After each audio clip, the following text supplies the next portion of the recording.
Srishti Prakaranam and discussing the three gunas of Maya. Coming to the evolution, from the total subtle sattvic aspect of the 5 elements, the Panchabhutas, the mind evolved. And from the subtle sattvic individual elements, the 5 jnanendriyas are evolved. Sattva aspect support knowledge. Last class, Swamiji took up the Rajoguna aspect of the evolution. From the subtle samashti Rajoguna aspect of 5 elements, prana evolved, and the subtle Rajoguna aspect of the individual elements, 5 karmendriyas are formed. Rajoguna support action, both subtle and gross.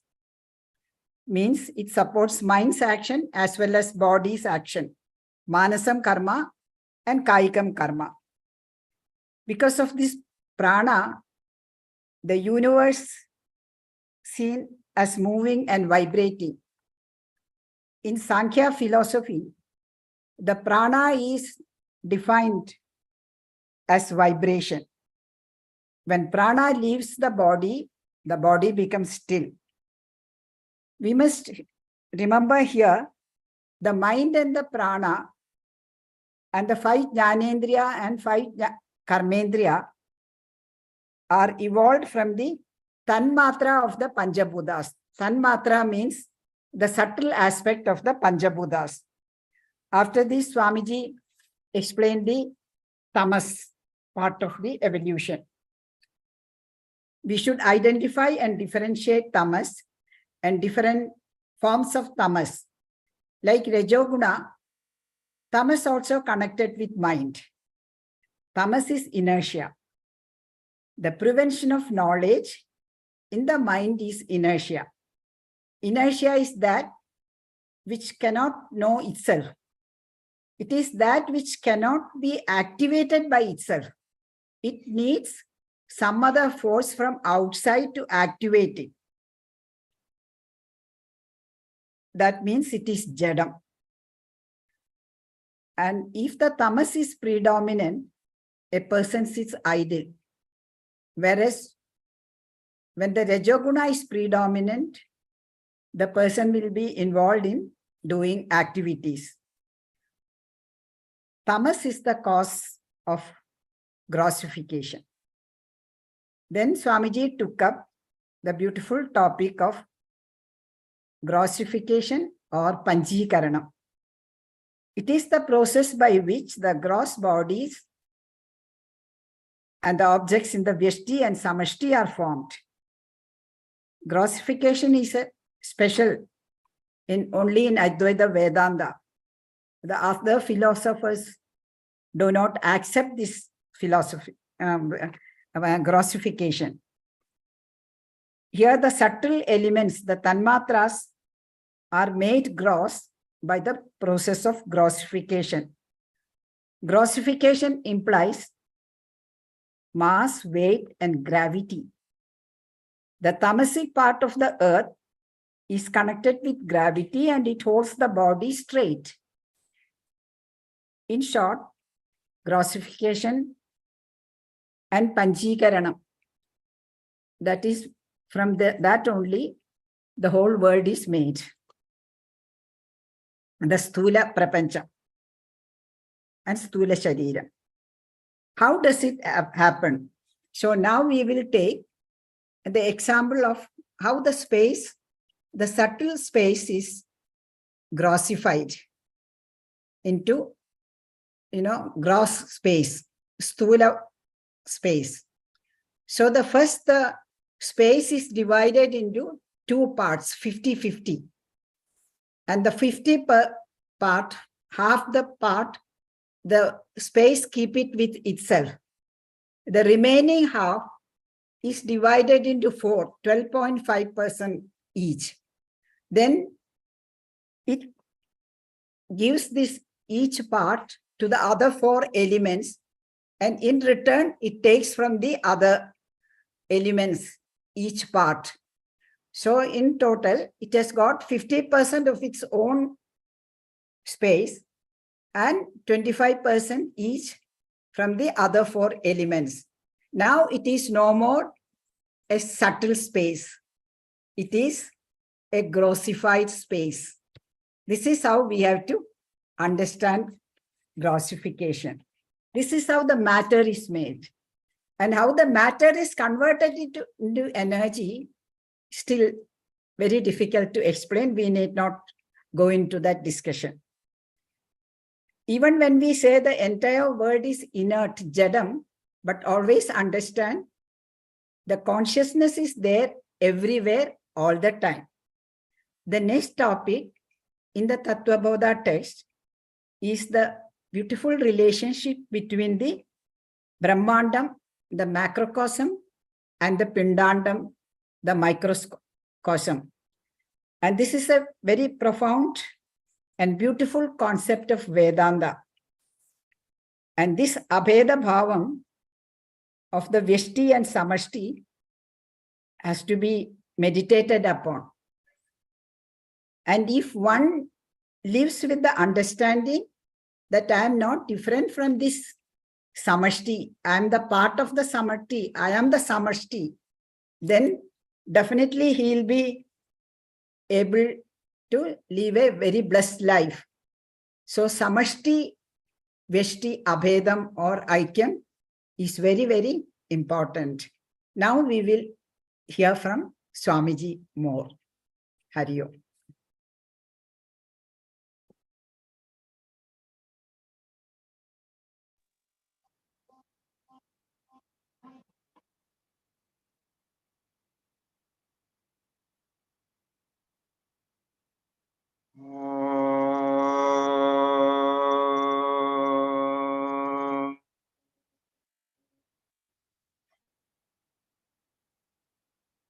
Shrutismritipurananamayam karunalayam namami bhagavat padam shankaram lokashankaram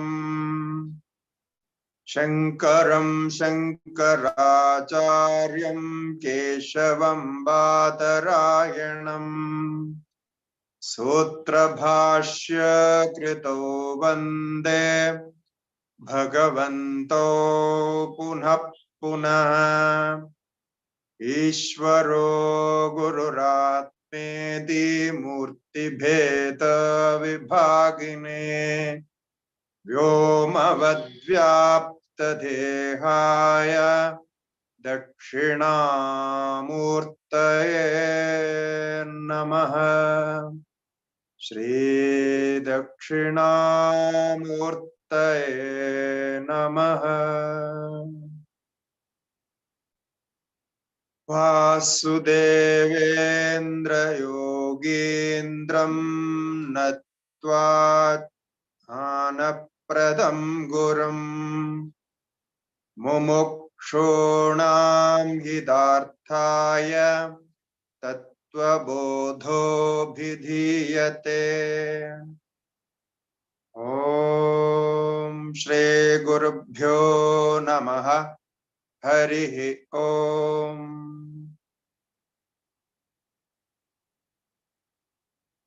Om Namo Narayanaya.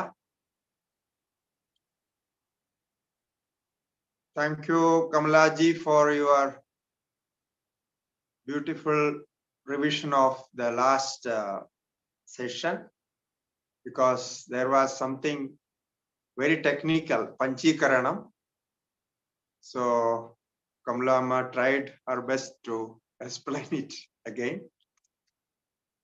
So with that Panchikaranam, we completed the manifestation of Atma,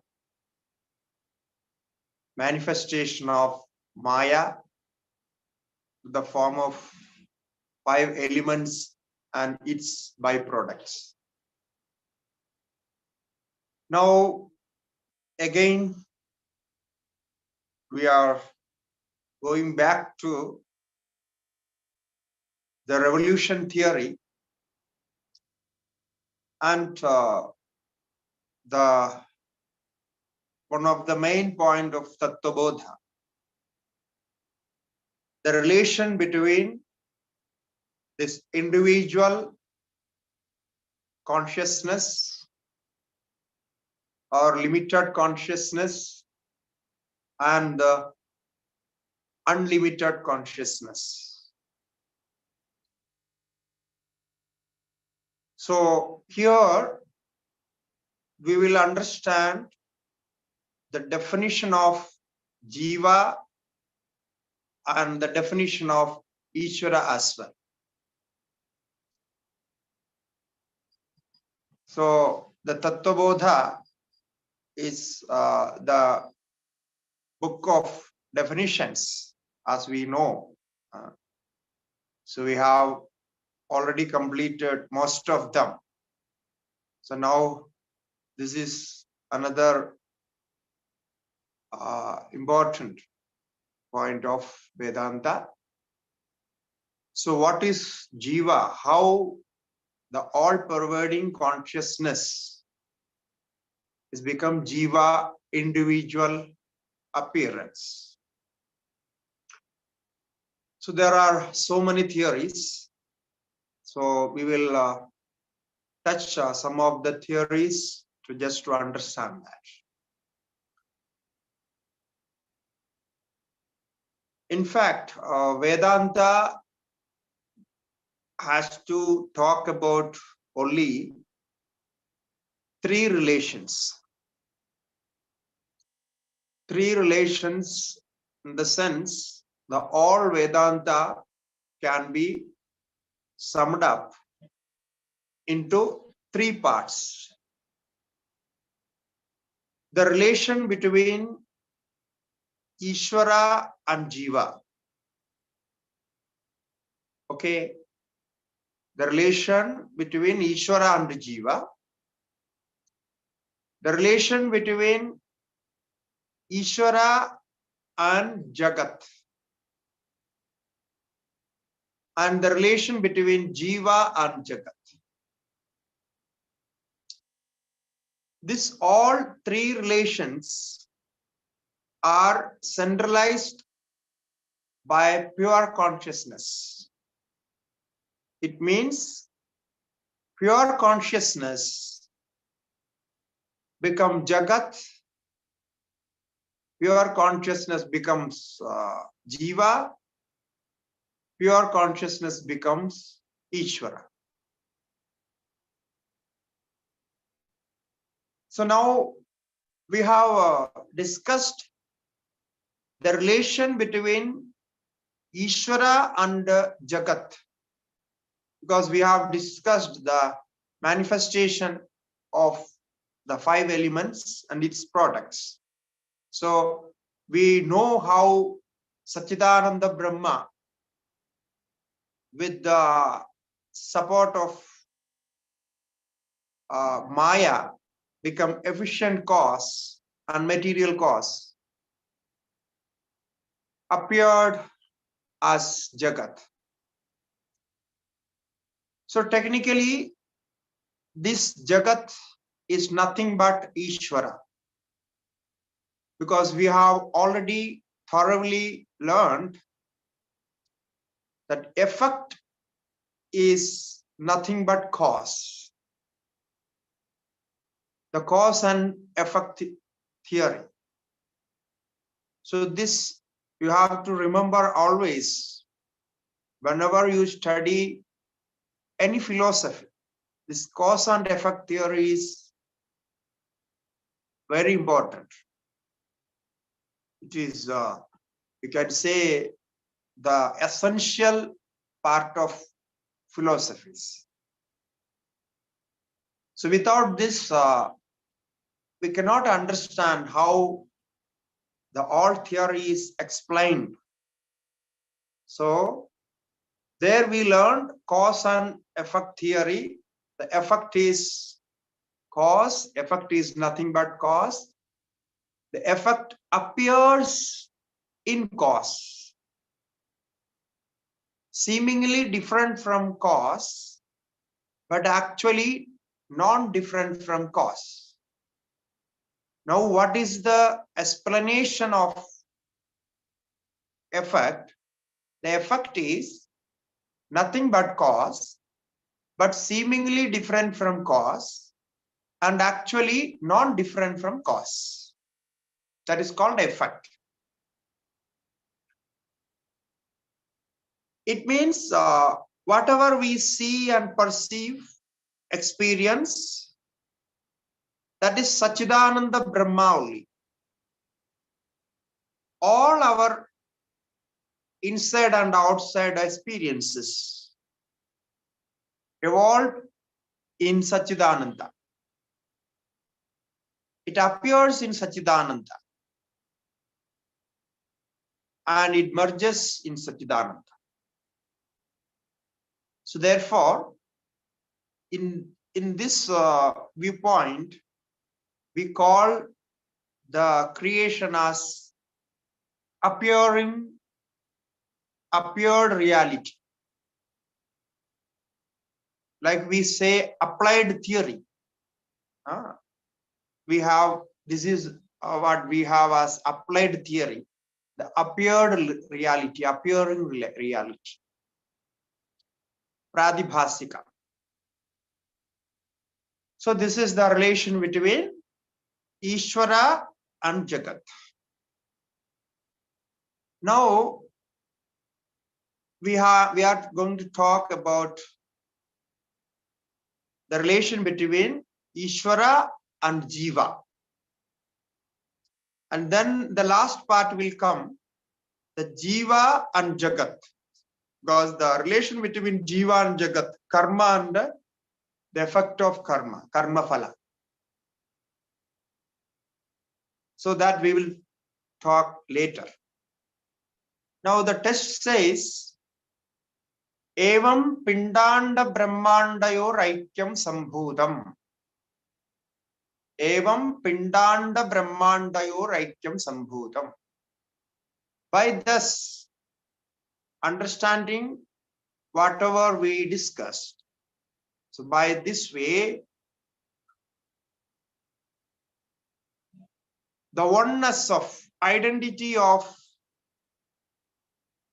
pindanda, physical body or microcosm, Brahmanda and the cosmos or macrocosm.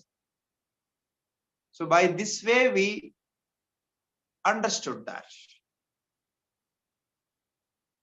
So here the idea is each individual with awareness should include the individual body into the cosmic body. This is a wonderful concept of Vedanta. The individual should include all other individuals, all other individual bodies. That is cosmic body. So one should contemplate that my body, my individual body is not different from the cosmic body. I am a part of that because the cosmic body is made of 5 elements and this individual body is also made of 5 elements. So by causation, there is no difference. So 5 elements are there in cosmic body and 5 elements are there in individual body as well. So there is, when we say the cause, by that there is no difference. Therefore, these both are one and the same. And now, if the individual body is not different from cosmic body, then we can say it cannot be separated. Never can be separated. So never ever we could think of separation from the creation. So here when we talk about physical body, you have to include subtle body as well, because in physical body there is subtle body. So the individual subtle body is also made of the same elements. So therefore both are taken as pinda when we say individual gross body, but it includes subtle body as well in this discussion. So if one sadhaka can think himself as universal, then most of his problem being an individual, being a human being, is solved. Because whatever happens, it all starts from the universal mind. So universal body, of course, has a universal mind. So combined, we call it Hiranyagarbha. So first we contemplate identifying ourselves with universal body, physical body. The universal physical body or cosmic physical body is called Virat. It has a separate name. You can note down this name, Virat. This is cosmic physical body, gross body. Okay. And then with the mind, the subtle body, we call it Hiranyagarbha. So Virat means universal gross body, and Hiranyagarbha means universal subtle body. Subtle body with the mind and compounds. We already know 17 parts are there in that. And then comes a third form, which is called Karana Sharira, the causal body. There individually, now we are going to talk about that only. Individual Karana Sharira is with ignorance. Is limited with ignorance and being conditioned by ignorance.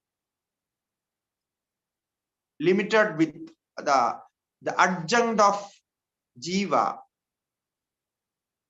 is ignorance. That is individual Karana Sharira. And cosmic Karana Sharira is Ishvara. So Ishvara is conditioned or limited with Maya. The adjunct of Ishvara is Maya. The adjunct cause of Ishvara is Maya, and the adjunct cause of Jiva is Avidya. So we say Avidya Upadhihi and Maya Upadhi. Two terms we use. Avidya Upadhi. Upadhi means limiting adjunct. Limiting adjunct or condition is called Upadhi. Giving a special form, special stance, that is called Upadhi. And Maya Upadhi for Ishvara, that is the limiting adjunct of Ishvara. So in this form, although from the viewpoint of Satchidananda, there is no difference. Ishvara and Jiva both are Satchidananda. But here, since the urgent cause is different, one is avidya, another is Ishvara, Maya for Ishvara. We call Jiva and Ishvara differently, separately. So they have two different duties. Ishvara is the creator, sustainer, and the destroyer. And Jiva, the creator of karma and the enjoyer of karma phala. So this is the difference, and there are so many other things connected with the Jiva. Jiva becomes sadhaka because he has all the problems of samsara. He has to do some sadhana. He has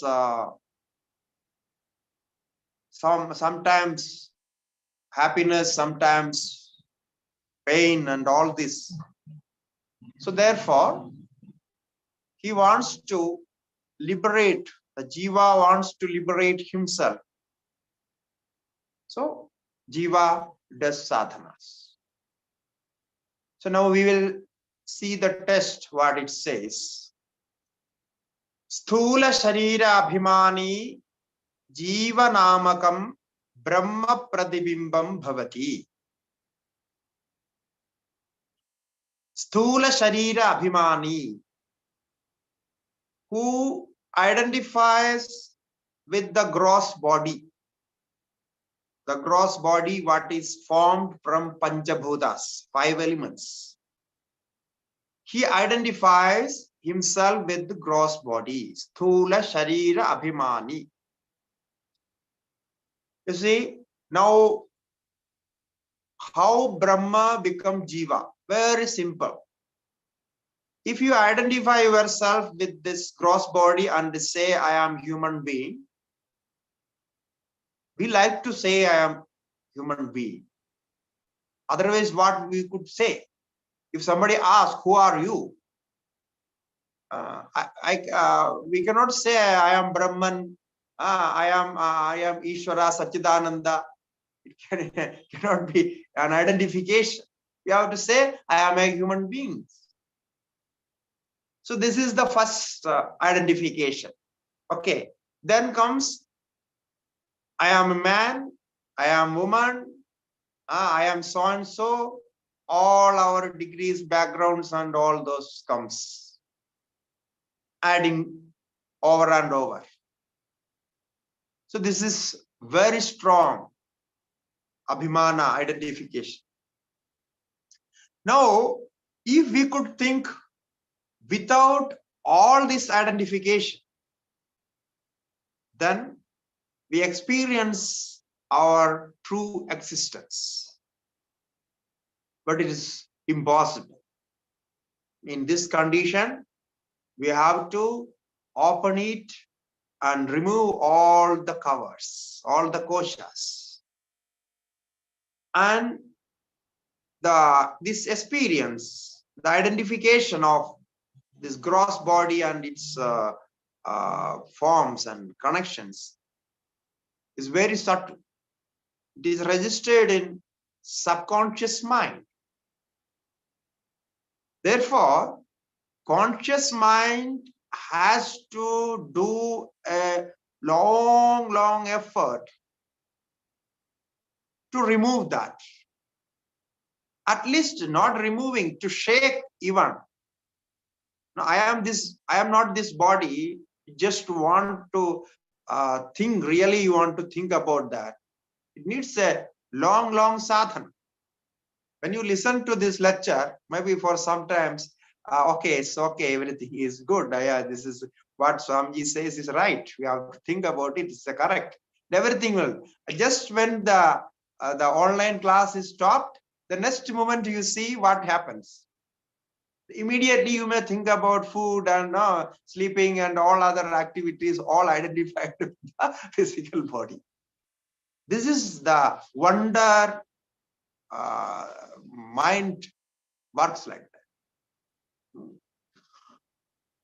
It can just change. It accept for 1 hour, that's okay. I am not this body, I am not this mind, I am not this prana, I am beyond this, I am beyond this, everything is okay. But other than that, it's not possible because the subconscious mind works there. It immediately brings. Otherwise, the body cannot be protected. That's the problem.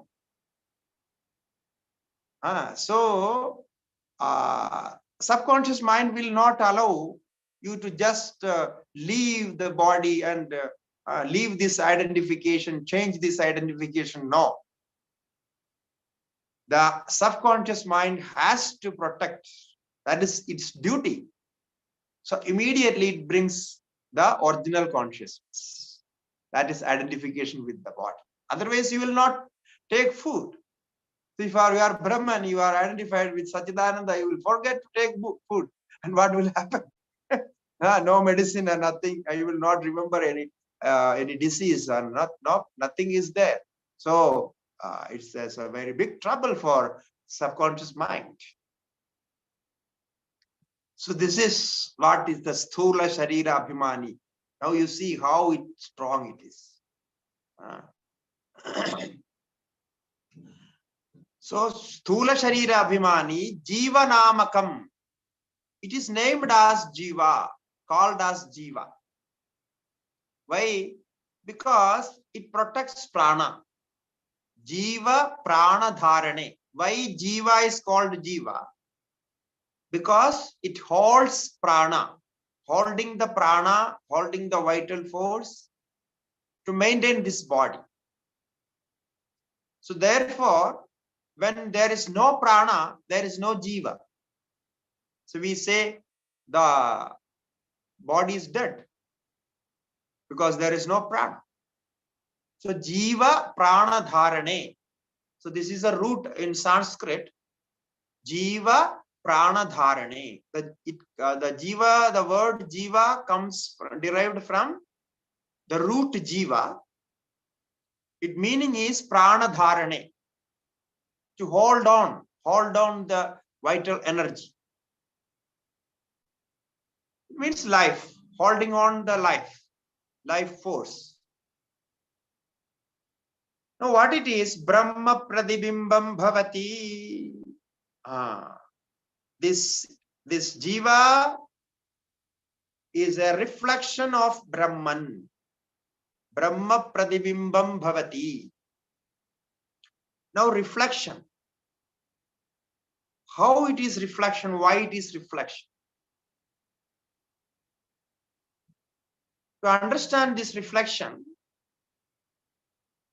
we have to again go back to the mind. So mind brings one thought. When thought is there in the mind, I say, I have this thought. I have the thought of this book. I know this book. Now, in this thought process, myself is identified with the thought. Why? Because I say, I know. I am the knower of this book. And that knowledge is there in me. So that much is okay. If I say the knowledge is there in me, I see the knowledge. But it is non-separatable. It cannot be separated. So the non-separation from consciousness with the reference to a thought. Please follow me how the reflection is explained. Now, when we say reflection, all the reflections are connected to the mind. Okay. in pure consciousness, there is no reflection, as the sunlight has no reflection. Sunlight itself is light. But sunlight is reflected in some substance, some object. Similarly, the non-separation of consciousness, non-separation means identification. The non-separation of consciousness, identification of consciousness with the reference to a thought which is there in the mind. This is called reflection. Therefore, when there is no thought process, you cannot identify jiva. You will not say, I know this, I know that. No, if there is no thought process, the jiva disappeared. So no reflection, no experience of jiva. Therefore, jiva is Brahma Pratibimba. For instance, the all-pervading sunlight is reflected in a vessel which has some water. So now vessel is physical body, gross body. The water in that vessel is subtle body. Okay. For meditation, I am saying this. So the vessel can be thought as physical body, gross body. Inside that there is water. The water is subtle body. In that, the reflection comes. The light, the all-pervading light, the sunlight is reflected there. That is jiva. Now, each body is one vessel. Your body, my body, all the bodies are different vessels, different shaped vessels. In that, the subtle mind complex is there. The mind and other elements, mind, intellect, ego, all those sense, 5 sense organs and everything is there. In that, the consciousness is reflected. This is called Brahma Pratibimba Bhavati. This is one theory of Jivatma.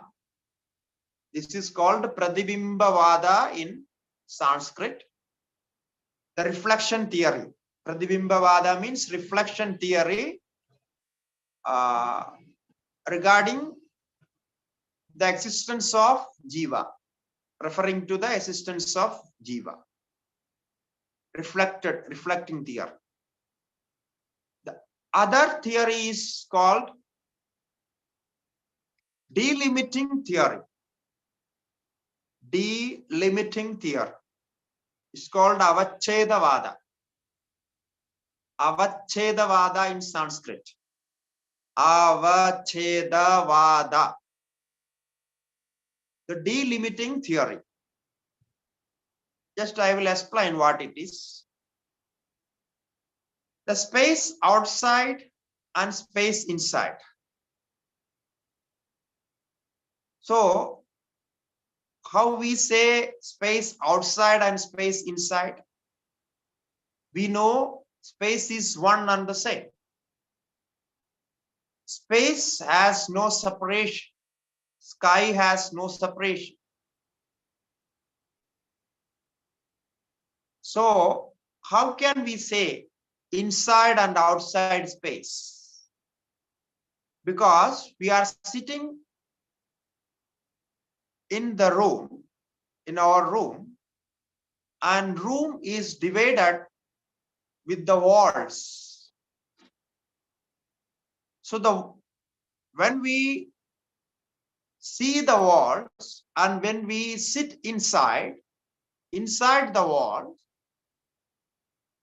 we take the walls as a boundary, as a delimiting adjunct. So now we can say the space outside is delimited by the walls around me. Therefore, that same space is called inside space. In other words, we call it room. Now, what is room? Room is not walls around us, but room is the inside space. 12 by 20, 12 by 10, 12 by, no, like that, different measurements. So inside space is measured. So in the same way, the all-pervading Brahman, Satchidananda Brahman, is delimited by the mind or the gross body.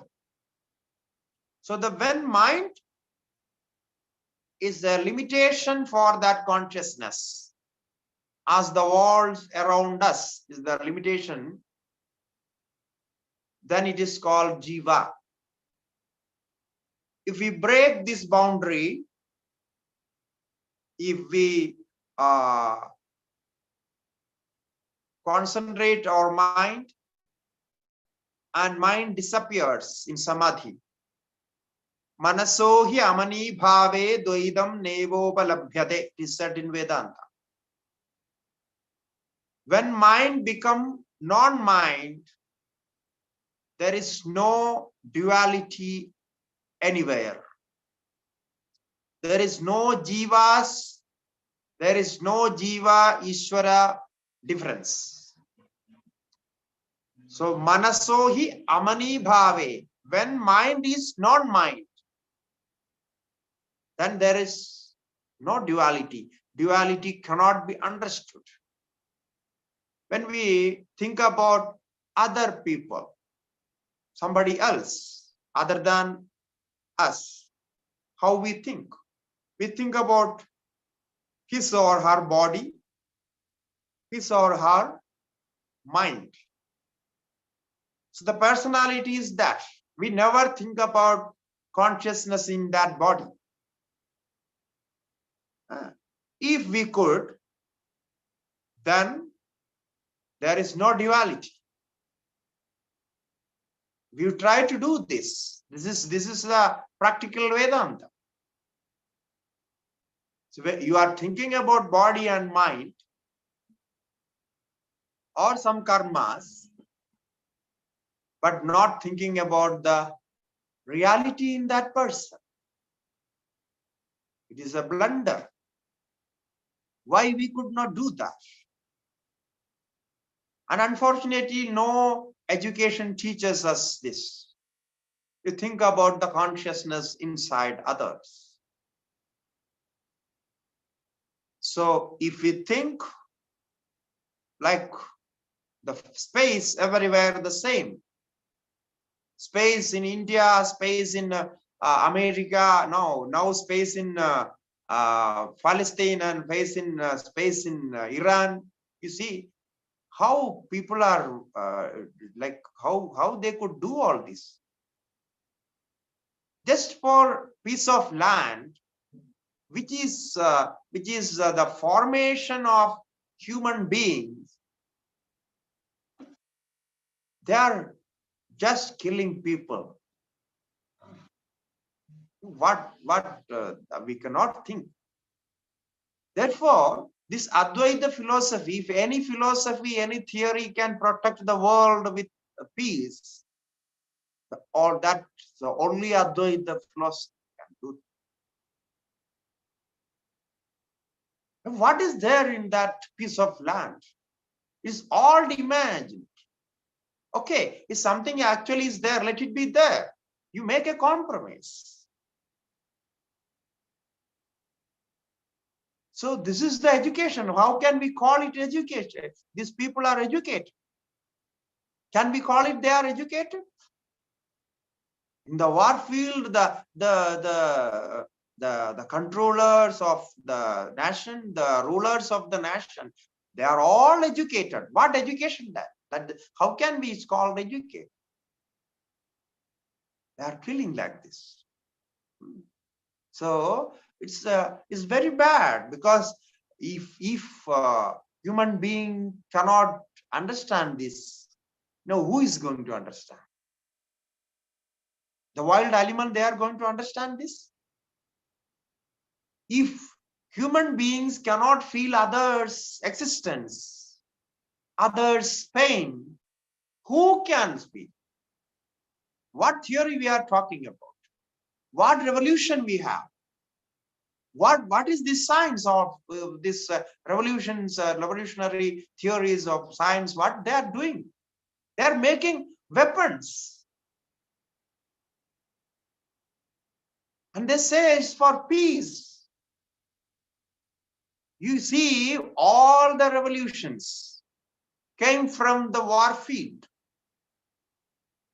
The scientific research they do for making weapons.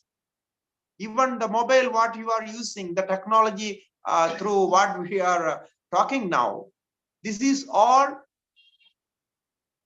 came from the war field.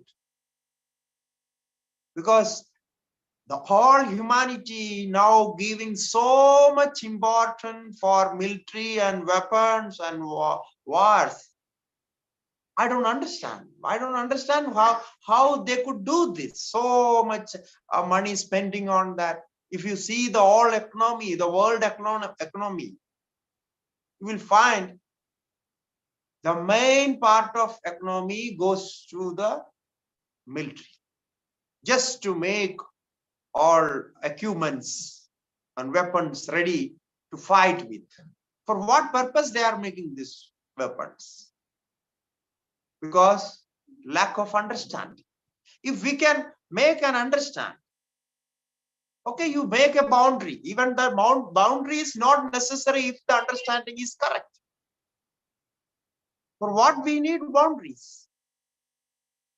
And with the boundary, what happens if your understanding is again wrong? You have wrong understanding. The boundary cannot help you. That is what is happening there. No? So, okay, so what I am talking is, this is what they say, nowadays, all this we have to understand. Now we learn all this theory and Vedanta, and we are learning for ourselves. We have to do something for the world. This people should understand. I think we should, like they do some conferences, meeting of UN and all this G20 and so many meetings are there. They should do one meeting for the world peace and to understand the oneness of existence for Advaita Vedanta. So it's very, very bad. So this is the problem, because we are not seeing others as the existence of our own existence. We are not identifying.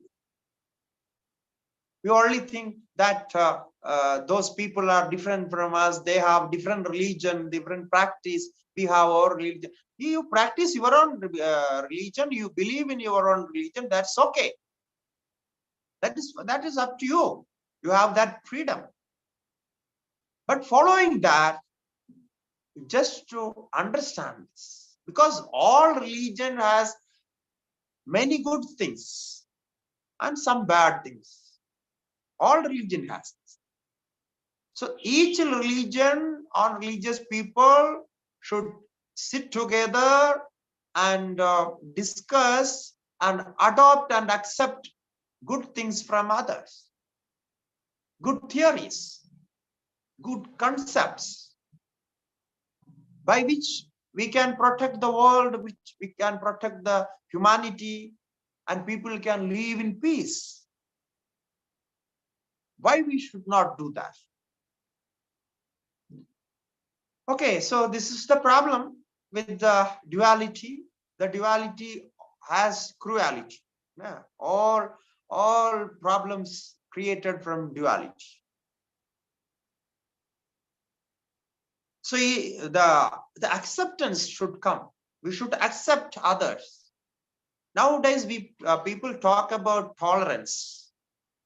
I don't accept this tolerance theory. Tolerance and intolerance and all this. Because tolerance, we tolerate others, seeing that I am superior and the other who is there, whom I am trying to tolerate, is inferior. So in the toleration theory, there is a inferior superior complex. So you just accept. So instead of tolerating, you just accept what it is there. Let it be. They are practicing their things. Let it be there. Why we go against that?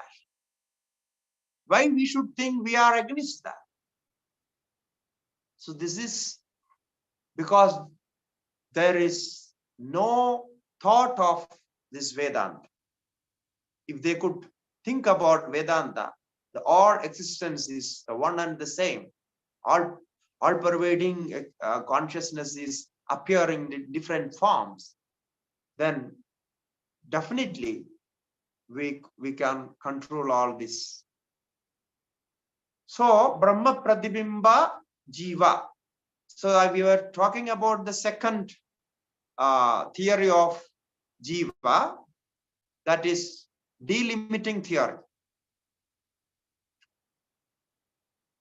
And there is another theory, Abhasavada, appearance theory.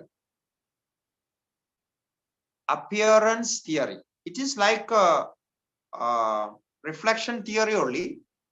It is more or less the same. But the appearance theory says Jiva only an appearance. There is nothing like Jiva. Jiva has no existence. So it is only appears. Like the sun reflected in the water seems to be sun. We call it sun, but it is not at all. Sun cannot come to that water. So it is only appearing to be sun. It is not sun. So it is called appearance theory. So it says there is no separate existence for Jiva. In reflection theory, they say there is existence of Jiva as a reflection. It's identical with the reflected object. So this technical difference is there. So now we have three main theories of Jiva: reflection theory, Pratibimbavada; delimiting theory as Avachedavada; and the Abhasavada, appearance theory. Jiva is only an appearance. So just by discussing this, I mentioned this. Now we continue with the test. Saeva jivaha prakritya swasmad ishwaram bhinnatvena janati. So this jiva, this individual consciousness, reflected consciousness, prakritya, by nature,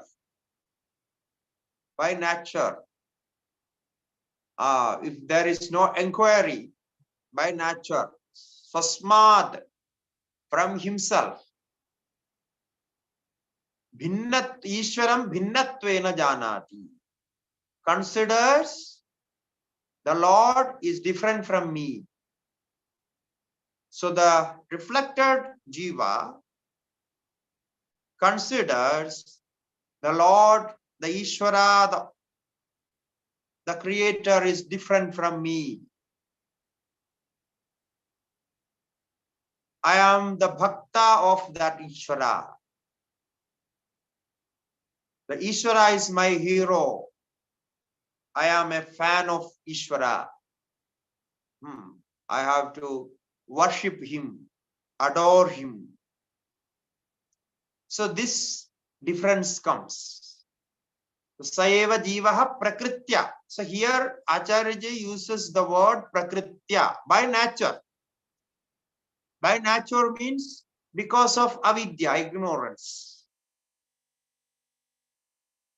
He never thought about that. Therefore, he thinks himself different from Ishvara. So now somebody asks, are you Ishvara? He will say no. No, I cannot say. How can be an Ishvara? So you don't ask this question. And Ishvara himself says, the Lord himself says, Ishvara sarva bhudanam hriddesya arjuna tishtati. In Bhagavad Gita, he himself says, I live in all living beings. Ishvara sarva bhudanam hriddesya arjuna. I reside in the hearts of all living beings. So he himself says, it means in our hearts, Ishvara himself resides. Now who else is there? Our ego. So we identify with our ego and say, I am. And Ishvara says, no, you are not there. I am living in you. We say, no, you live there in the temples and in your holy places. We worship you. You live there. You don't live in me. So we take the Ishvara separate. This is another big tragedy with our life. We worship Ishvara outside. We wanted to be Ishvara outside and give helps from outside. Give all that we want. Then we adore Ishvara, praise Ishvara. Oh my Lord, you are so compassionate to me. You are giving everything to me. Like this, everything happens. So, swasmas Ishwaram bhinnatvena janati. Now, why this jiva does all this? So, avidya upadhi san atma jiva ityuchyate. Now it comes. Avidya upadhi san. Now, how this jiva become jiva? Why he separates Ishvara from himself? Why jiva is a reflection of Brahma? Because avidya upadhi, conditioned by the adjunct, being conditioned by the adjunct ignorance. Now ignorance has no existence. Without existence, the ignorance become the condition of jiva. You followed my sentence, what I said now? No. Once more I will say. Ignorance has no existence. You understand this? Because we cannot trace what is ignorance. Ignorance is lack of knowledge. It means ignorance cannot be identified. What is this? If you identify ignorance, that become knowledge. Is it not? If you identify what the darkness is it knowledge or ignorance? If darkness is known, then the ignorance is not ignorance. Ignorance become knowledge.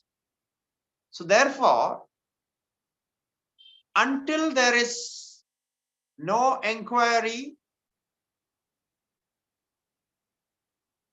then what is there in the mind is called ignorance.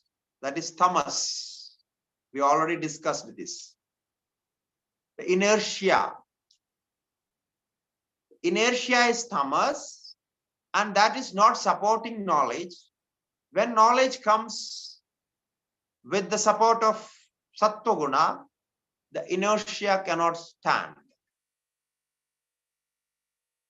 So with this ignorance, by this ignorance, this Jivatma is conditioned. It is being conditioned by this ignorance which has no trace. Now what is this condition? This condition is real, is unreal? Can we say this conditioning is real? No.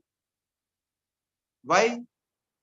Because the conditioning adjunct itself is non-existent. It has no form. It cannot be traced. So now, because it cannot be traced, we are ignorant. Huh? It's not that we know what is ignorance is. Because we don't know what is ignorance is, we are ignorant. Once we get to know what is ignorant is, we become jnanis, enlightened. Because if I know this is my ignorance, this is because of my ignorance I am doing this. So I already know what is this. So there is no ignorance. So it is beautifully said by Sureshwara Acharya, one of the foremost disciples of Bhagavan Shankaracharya. He says, if you trace what is avidya, what is ignorance, then that is not ignorance. Ignorance means which cannot be traced at all. For example, if you want to know what is darkness, to know the darkness, you take a light and try to see what is darkness. Now, outside there is a darkness. You want to know what is darkness. You take a torchlight and go out and try to see what is darkness. Can you see what is darkness? You will never see what is darkness. Because once the light is on, the darkness goes away, then there is no appearance of darkness. So you will not know darkness, what darkness is. Therefore, we can say this much: when there is no awareness, when we don't know what is ignorance, then we call ourselves ignorant. So that ignorance is the avidya upadhi. Now see how difficult it is to understand even how this jiva is formed. It's very difficult. It's a so complicated theory.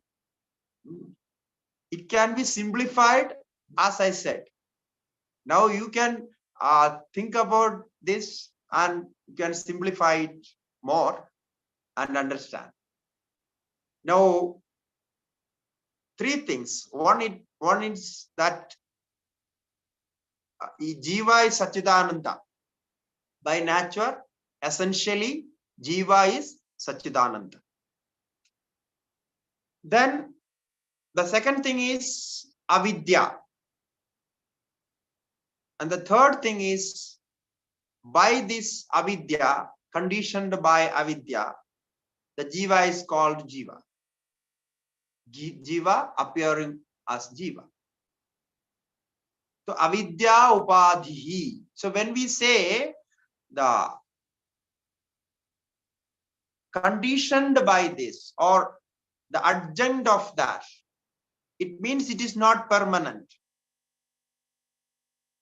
Until the conditioning is there, it appears like that. Until the conditioning remains, Jiva appears to be Jiva. When the conditioning, that is here as ignorance, disappears, Jiva become non-Jiva, that is Satchidananda itself. So Jiva ityuchyate. Then comes Maya upadhi san Ishvaraha ityuchyate. Similarly, Maya upadhi, conditioned by Maya, being endowed with limiting adjunct as Maya. Maya is the identical creative power of Ishvara. Identical, we can say inherent creative power of Brahman is called Maya. Maya Shaktihi, Mama Maya Duratyaya, Vishnor Maya Bhagavati. So in all these Shastras, it is said like that. Now Maya Upadhi San Ishvaraha ityuchyate. Otherwise, Ishvara is Satchidananda Brahma, pure consciousness only. When Maya is conditioned, endowed with the powered with Maya, the consciousness Satchidananda is called Ishvara. So when Satchidananda is endowed with Maya, it can be a creator. It can create. It can do all that what we know. So in that condition, Ishvara can be all powerful, omnipotent. Ishvara can be omniscient, knowing everything, all knower, all creator. So these powers come by Maya. So now you may think Maya may be different from Ishvara. No. Maya is not different from Ishvara. Maya is the creative power of Ishvara, but it is inherent and identical with Ishvara. Maya cannot be separated, or Ishvara cannot be separated from Maya. But with this creative power, when we think about this creation, we need to know who is the creator. Then there should be a power of creation. Everything should be there. Therefore, all this comes. This is all different types of adjuncts of the Satchidananda Chaitanya. So that is how we call it Ishvara.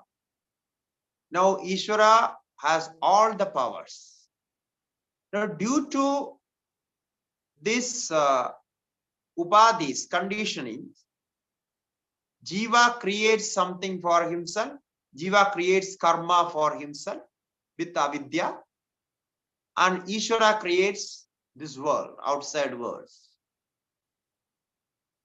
Therefore, evam upadhi bheda jiveshwara bheda drishtihi. It is said that due to this difference in conditioning, the different upadhis. Evam upadhi bheda. Jiveshwara bheda drishti. The perception or conclusion of difference between individual and the Ishvara. It remains till you know the ultimate truth. So therefore, till we know the ultimate truth, since the difference is there, we do all our bhakti yoga, all our karma yoga to purify ourselves, to remove this difference. So Jiveshwara Bheda Drishtihi, Upadhi Bheda Jiveshwara Bheda Drishtihi. Jiveshwara Bheda Drishti, till then it will remain. Yavad Paryantam Tishtati. So this is how the Jiva become Jiva and identified with the physical body. The cycle of this samsara, transmigration, the cycle of this transmigration goes on. Birth after birth, death after death, it goes on. Because this identification makes all this problem. Now you can see the root of all these problems, all these wars, all these differences, all this is because we identify ourselves different from the all-pervading consciousness, the universal mind. So if we could not see the universal physical body, universal mind, at least we could see what the earth is. Because we are studying, we know what is this earth. The earth is the same. The air is the same. The water is the same. Now, how we separate ourselves from others? Only with this mental condition. I think people like to do that. Sometimes I think when we talk about this, people like to separate themselves from others. Is it not? Each of us is like that. I want to separate myself from yourself. Now I am become a speaker, I am speaking something. You are a listener and you are listening. So this separation is there. So this is okay. This is for something we are just for communication. We needs this. But other than this, we always think we are better than others. I am better than others. So this is a very bad habit, at least on the viewpoint of Vedanta. So if we could understand this and feel ourselves everywhere, identify ourselves everywhere, at least we don't know what is Atma is. So at least we know the feelings, no? So what we love, what we like to have, others also like to have. What we do not like to have, the others also they do not like to have. We want love and respect. All beings, they want love and respect. Even a cat, if you love the cat and give respect, it likes it. And even small child, if the child gets love and respect, no, it simply loves it. So when we see from this point of view, all beings wants that. And we don't want to be hated.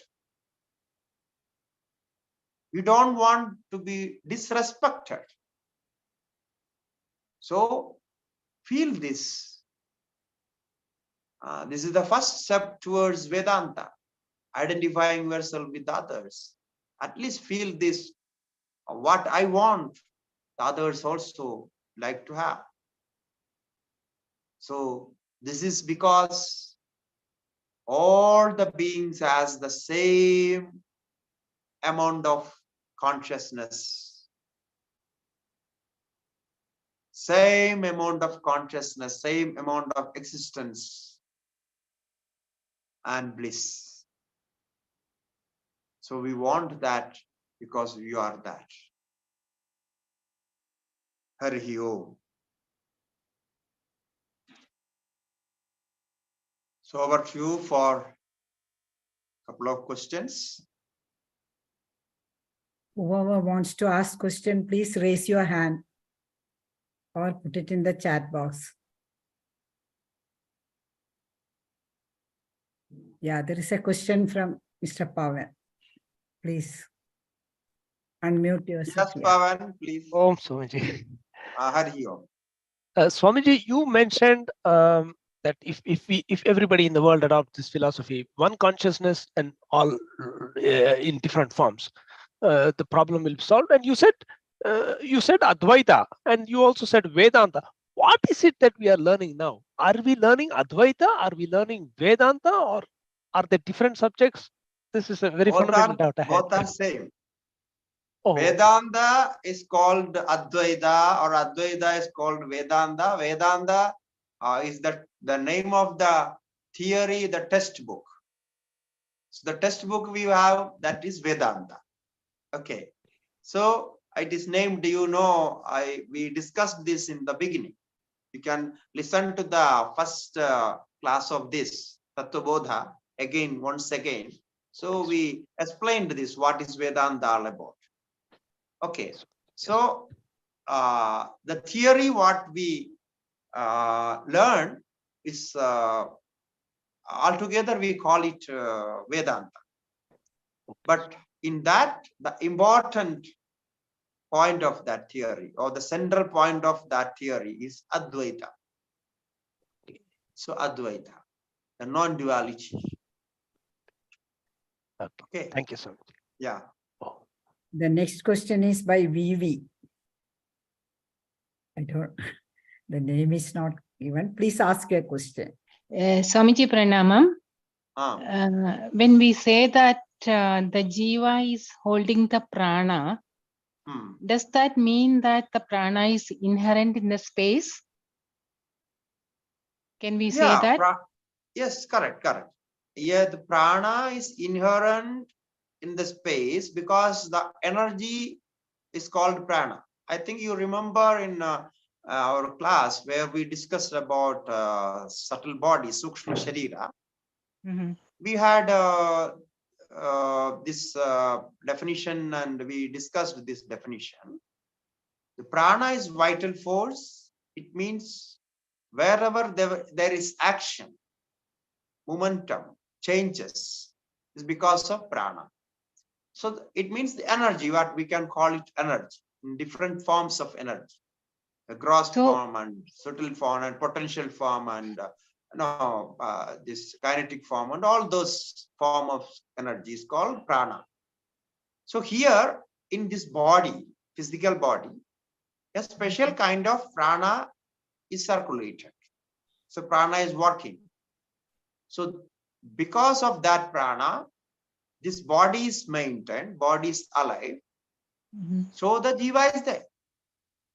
So jiva and prana is connected by this body through Sukshma Sharira. So the existence of Sukshma Sharira and non-existence of Sukshma Sharira. Appearance of Sukshma Sharira, non-appearance of Sukshma Sharira. This makes the difference. So when there is Sukshma Sharira, body is alive.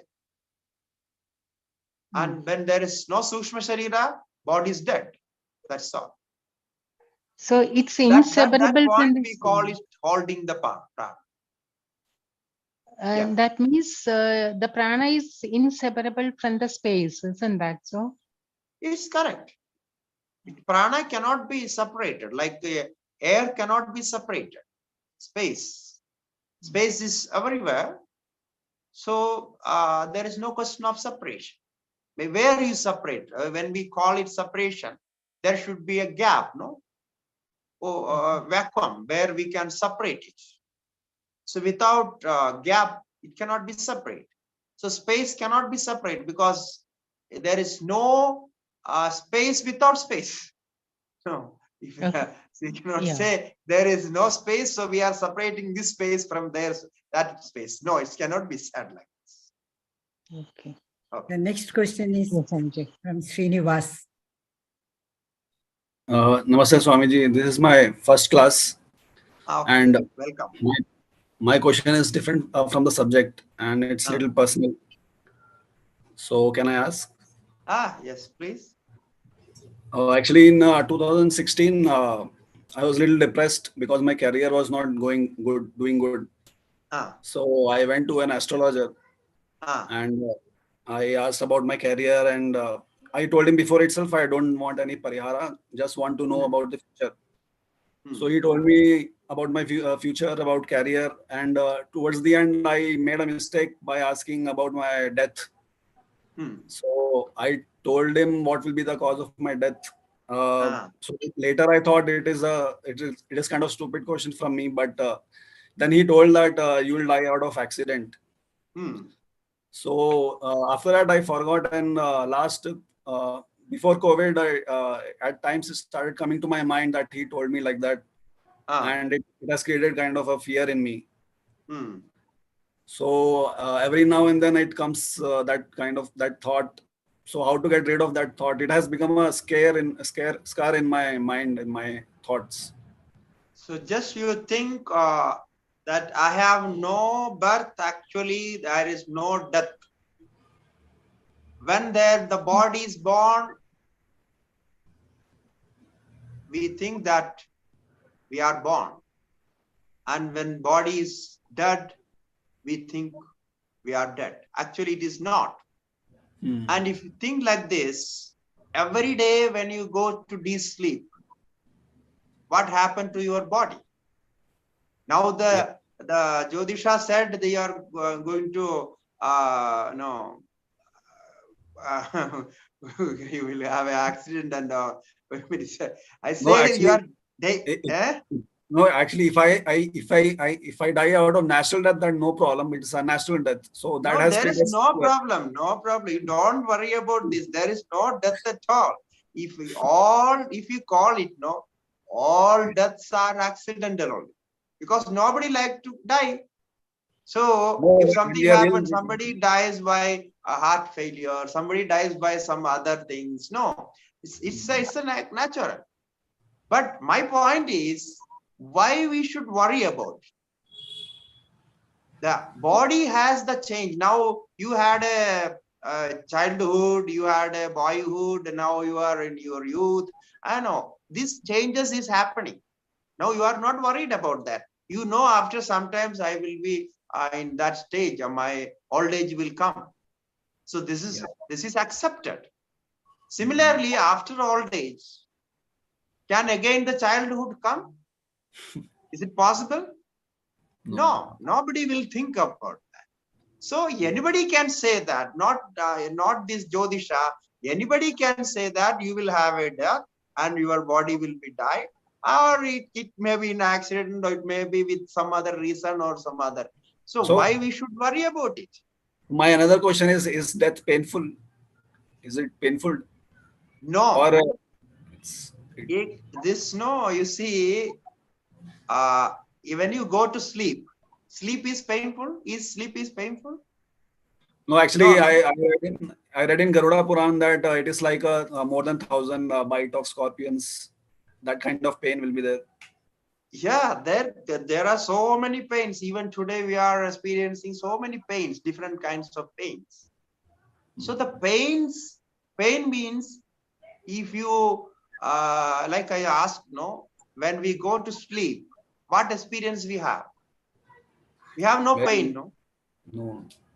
Because when the body mind is separated, there is no chance of pain. Why they say you have this pain and you will have that pain? To make you a good person.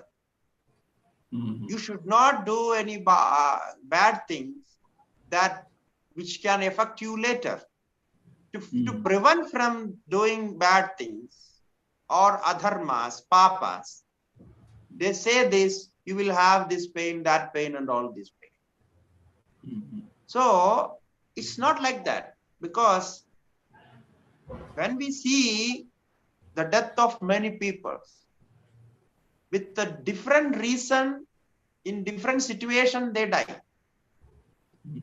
One of our Prime Minister, Indira Gandhi, was shot dead. And the other person, Veerappan, you know, from Veerappan in Karnataka, he was also shot dead. Shot dead. Okay. So both were shot dead. Now what is the difference? There is no difference.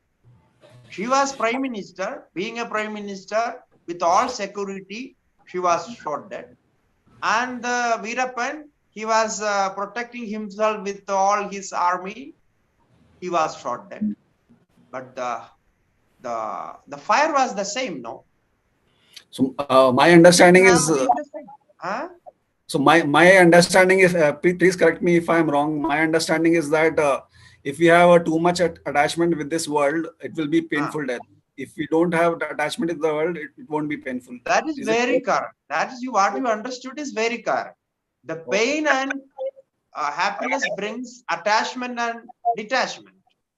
Yeah. If you are too much attached with anything, any simple thing, even your phone, you are too much attached. If it gets some cracks or something, you will feel bad. If you don't, you can change yourself. If the mind is changed, then the pain and happiness is changed. So any object has its own existence and its own changes and manifestation. It will get into a realm where it dies, it perishes. So therefore, body also has that. It may be with any reason. You don't be afraid. You just free your mind and try to understand, I am beyond all this. Because nobody experienced their death. Nobody knows how we die. We never experience, and we are not going to experience. So if at all we experience something like we go to sleep. When we go to sleep, we have no idea what happens. No, we are in bliss. So same thing happened. This is what Upanishad says. The Jyotisha has another aspect of that. It takes all the karma and the manifestation of karma. And in that also, that Jyotisha, the astrologer, should be very learned, and as a sadhaka, he should learn thoroughly. Otherwise, the calculations, it's all mathematics, no? Nothing, no magic or nothing is there. It's a mathematics. It's calculated like this. If the calculation comes correct, so the prediction will be correct.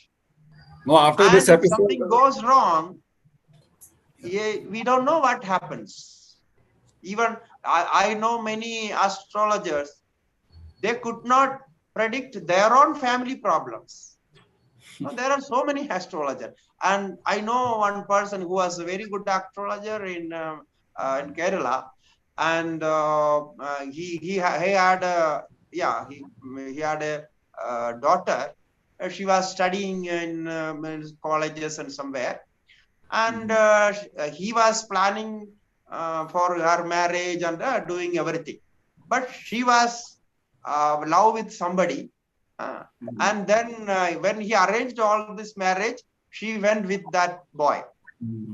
So people asked, what happened to your, because he calculated everything and everything was all right. He arranged marriage and everything was settled, but he could not understand that she was in love with somebody and she's going to run away from home. So after that, he stopped all his astrology and everything he stopped. He said, if I could not protect my own daughter, so now what is the use of my astrology? So he stopped it. So it happens. It's not his mistake. Or it is not the mistake of the Shastra.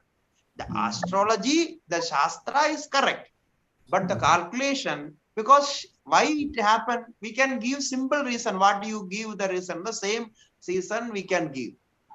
Because he was too much attached to his daughter. Because only one daughter, he was too much attached. So he could not even calculate correctly because of that attachment. So this is what is happening. Therefore, you don't worry about it and you just think about this existence of our own existence, the real existence. This bodily existence is appearing existence. Yeah. We call it real man, appearing man. This is Vivekananda Swamiji's words. He said it, real man and appeared man or appearing man. So the real man is something different. It never dies. It has no birth. It is all pervading, always there. And this appearing man, like in the dream, it appears for sometimes, do many things, and disappears. So think about that. The God will bless you. You will come out of this, what is the fear of death. Okay? Yeah, thank you very much. Swamiji, there is one more question. Will you be able to take, please? I guess you can take it. So the question is actually in the chat box, and the question is this one. When I accept Ishvara, then the Maya is also be accepted as Saguna Brahman. That is the... Yeah. Pardon, once more repeat. I could not. Yeah, when I accept Ishvara, then Maya is also be accepted as Saguna Brahman. Yes, correct. Saguna Brahma is Saguna Brahma because of Maya. If there is no Maya, Saguna Brahma is Nirguna Brahma. So because of Maya, Saguna Brahma becomes Saguna Brahma. So there is Maya is there, always there. The doctor is because the doctor has the degree as MBBS. If the MBBS is not there, how can we doctor be doctor? Called as doctor. So like that, Nirguna Brahma becomes Saguna Brahma because it has the support of Maya, the Upadhi, the degree it has. That is we call as conditioning, endowed with Maya. So it is one and the same. Om Purnamadaha Purnamidam Purnat Purnamudashyate Purnasya Purnamadaya Purnameva Vasishyate. Om Shanti Shanti Shanti. Wish you all a happy Navaratri, enriched with sadhana. So we will see after 9 days. So 9 days we have Navaratri Anushtanams. So there is no class next week. Yeah, we will have the next class on 28th of October. Okay? Hari Om. Yeah, Thank you.